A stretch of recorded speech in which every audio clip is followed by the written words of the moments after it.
Hello everyone สบายดีทุกท่านในคลิปวิดีโอนี้ครูตุ้ยก็ยังสืบต่อมาแบ่งปันบทเรียนให้ฮู้เกี่ยวกับพวกเฮาใช้ go to กับงานสังคมต่างๆพวกเฮาใช้ go to กับ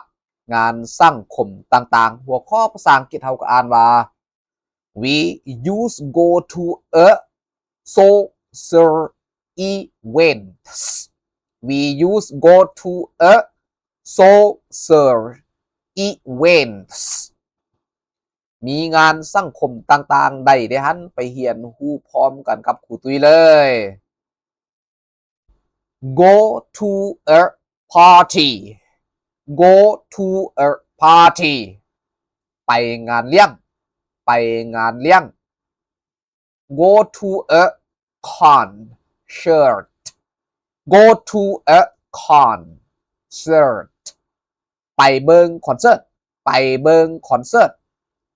go to a gig go to a gig ไปชมการเสพดนตรีไปชมการเสพดนตรี go to a fair go to a fair ไปงานตลาดนัดไปงานตลาดนัด go to a shop go to a shop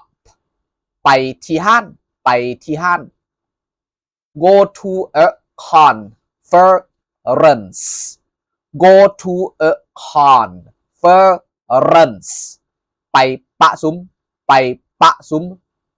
go to a meeting go to a meeting ไปประชุมไปประชุมขอบใจหลายๆสำหรับผู้เรียนที่กดไลค์กดแชร์กดกระดิ่งกด Subscribe ให้ครูตุ้ยทางช่อง YouTube TikTok Facebook เพื่อเป็นกำลังใจให้ครูตุ้ยสร้างคลิปวิดีโอบทเรียนใหม่ๆออกมารับใช้ทานผู้เรียนขอบใจหลายๆเด้อ